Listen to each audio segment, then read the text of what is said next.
Welcome to the Real News Network. I'm Paul Jay in Washington. The Finance Reform Bill has passed both houses. Now joining us for his take on the Finance Reform Bill is Bill Black. He's an associate professor of economics at the law school at the University of Missouri, Kansas City, a specialist on white-collar crime, and he's the author of the book, Best Way to Rob a Bank is to Own One. Thanks for joining us again, Bill.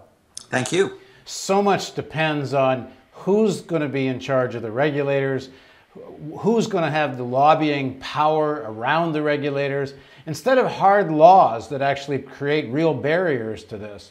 Well, no, it's worse than that. Because you didn't, my punchline is this. So, assume Elizabeth Warren, by some miracle, had been put in charge of this bureau, and assume by some miracle that the bureau had been created in 2000, and Elizabeth Warren proposed to ban subprime and liar's loans. What do you think the Council of Regulators that gets to veto any of her decisions would have done? They would have vetoed her decision in a heartbeat. Remember, Bush appointed Chainsaw Gilleran and people like that to run the Office of Thrift Supervision.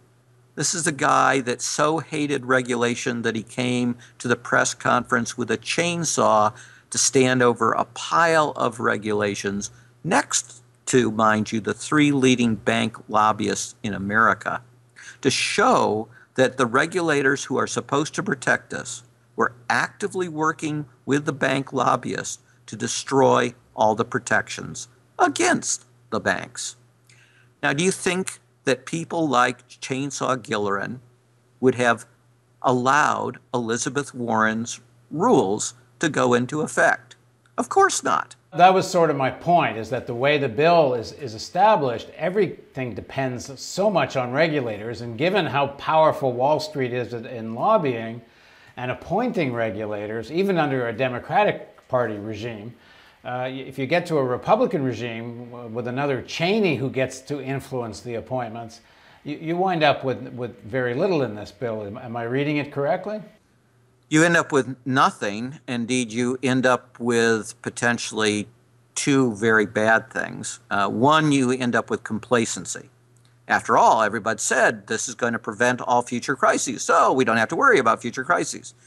The second thing that you end up with is that there are actually provisions in the bill which make the world worse. Well, for example, now this one I have to confirm that it ended up in the final bill. We're talking about a 2,300-page bill. But last we knew, it had a provision that was going to add to the gimmickry of accounting to delay any recognition of losses. So insolvent banks would be allowed to stay open and under the control of the bankers that rendered them insolvent. That's a terrible idea, and it will help produce the next crisis and make that crisis deeper. But your question also raises the more fundamental point. If Obama and his economic team really wanted to regulate banks more intensively, well, we're a long way into the administration at this point. You can instantly transform regulation by putting in vigorous regulatory leaders. Now, look what was actually done.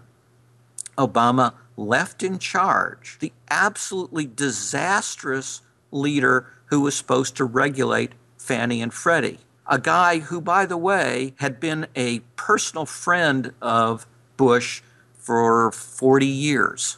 And it was a high school buddy of his. Obama simply left him in charge and made no effort to ask him to leave. He eventually left on his own and was replaced by his failed deputy.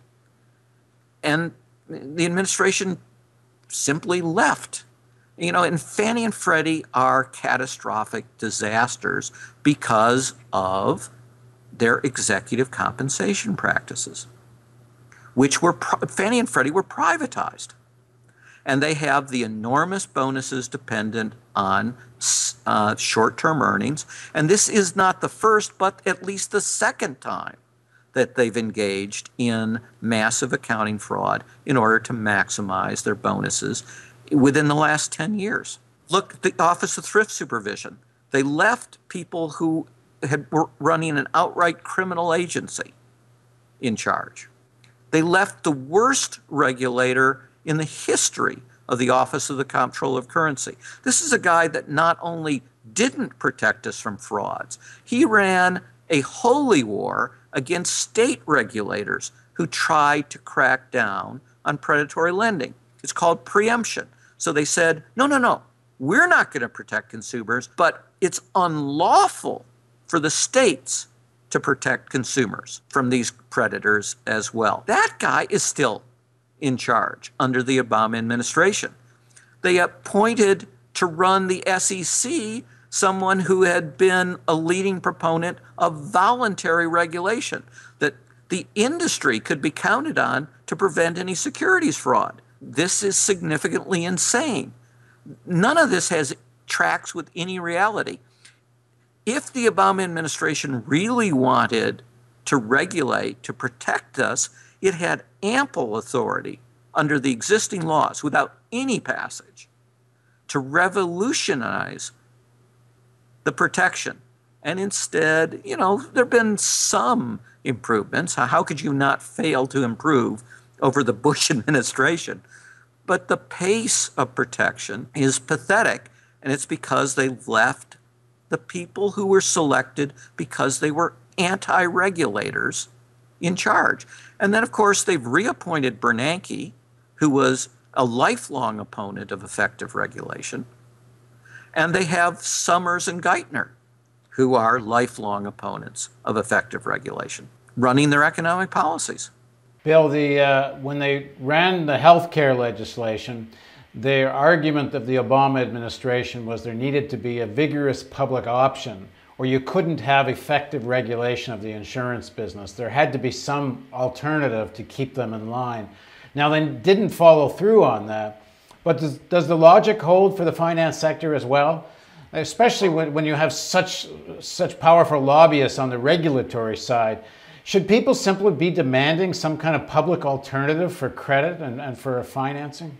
Yes, they should, but the broader logic also applies, and that was you gotta change the incentive structures.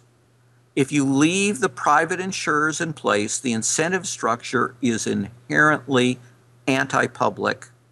And by the way, it's terrible on cost containment as well. So you get the worst of all worlds. You don't help poorer Americans get better health care, and you continue to spend twice as a percentage of GDP what other developed nations pay for health care. There's just rampant long-term inflation in health care because of the insane way we deal it. So yes, we have to change the fundamental incentive structures. And again, this bill, the dominant fact about it is it doesn't even examine, much less attempt to fix, the perverse incentives that are causing not just this crisis. Look around the world, the Western world that is most influenced by U.S. economic thought. Right? The Brits, the Spanish, the Greeks, the Latvians, the Icelanders, they all had their own versions of this crisis, not driven by the U.S. crisis, but driven by these perverse incentives that I've talked about and this belief that you didn't need to regulate or supervise. Thanks very much for joining us, Bill. Thank you. And thank you for joining us on the Real News Network.